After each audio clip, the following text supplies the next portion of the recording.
Madam Speaker, they were all compensated. That's why I stand here, because I do have so many people in my county, that is Kiambu County. So many, we know them by names, Madam Speaker. They cry to us all the time that they have not been compensated. They were neglected. Some of them were working in the cooperative building. After the bomb blast, they lost their jobs. They lost their physical ability. It was traumatizing, Madam Speaker, even their mental health. I think this is the right time that this committee is formed, this ad hoc committee, so that it can follow together with the Foreign Affairs Department, together with the government of Kenya, together with the American government, to see to it that all those people, over 5,000 citizens of this country, together with American citizens that were affected by this bomb blast, are compensated. Madam Speaker, just to show you that we know them, I know a few in Kiambu ward, like 17 of them, led by Esther Githagui. Madam Speaker, we do have Kingori Hezekiel from Kikuyu. And I'm just mentioning those names so that even those who are not able to have been registered, because they do have groups, they have registered themselves. Some of them just gave up and went back home. It is time now for them also to reach out, to tell us, yes, we were there, this is what happened, this is what I've been following. Because it is not enough, Madam Speaker, just to have your name on a wall somewhere in Nairobi for people to be coming and taking photos. Yet your parent, your father, your brother, your sister lost a life there, and nothing else came out of it, Madam Speaker.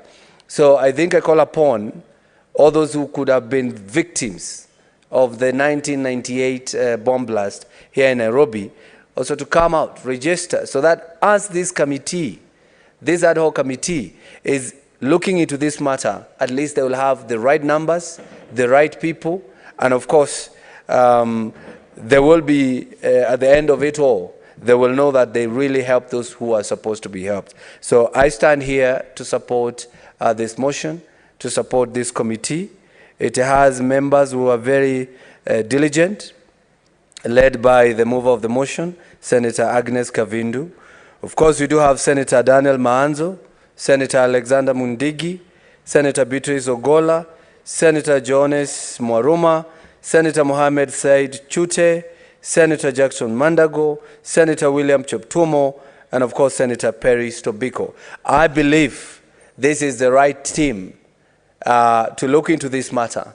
And I know at the end of it all, we will sit down as a Senate of between 2022 and 2027 that brought justice to these people who were affected by the 1998 bomb blast here in Nairobi. I support, Madam Speaker. Senator Wafula. Thank you.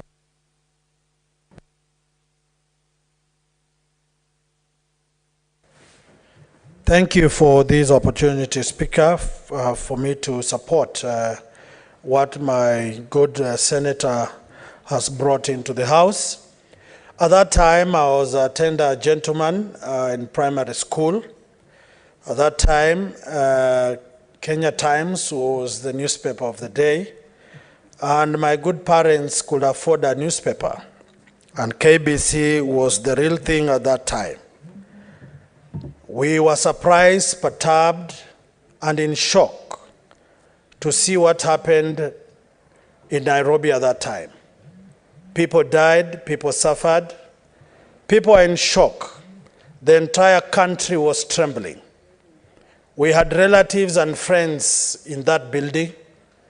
All the networks and connectivity apparatus available were put into use to confirm if our loved ones were safe, injured, or dead.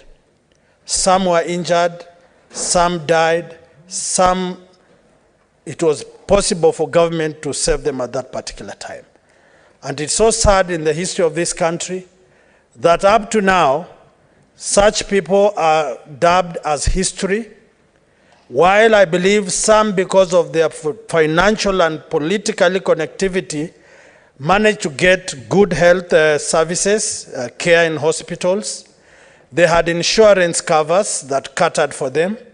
But you have Kenyans who are there seeking for services, looking for opportunities, consultation with the leaders of the day who ended up being casualties because of proximity or the availability at that place.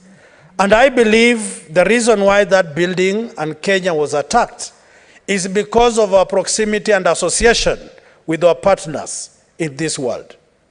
And I believe many of those people, if they are not Kenyans, they got their rightful share of compensation.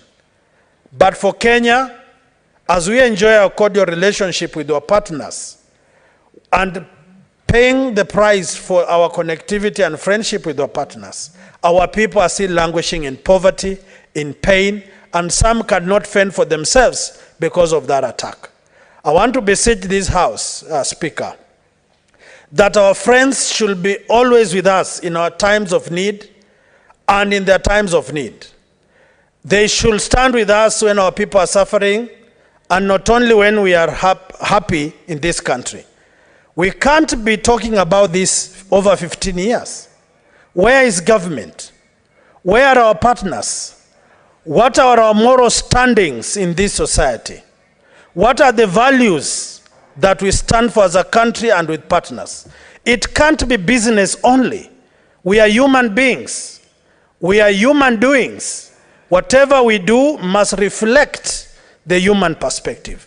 I want to support this committee and demand or expect that anyone who was in the line of duty or was in that building and as a Kenyan got or suffered as a casualty of that friendship with our partners must get their rightful share of compensation.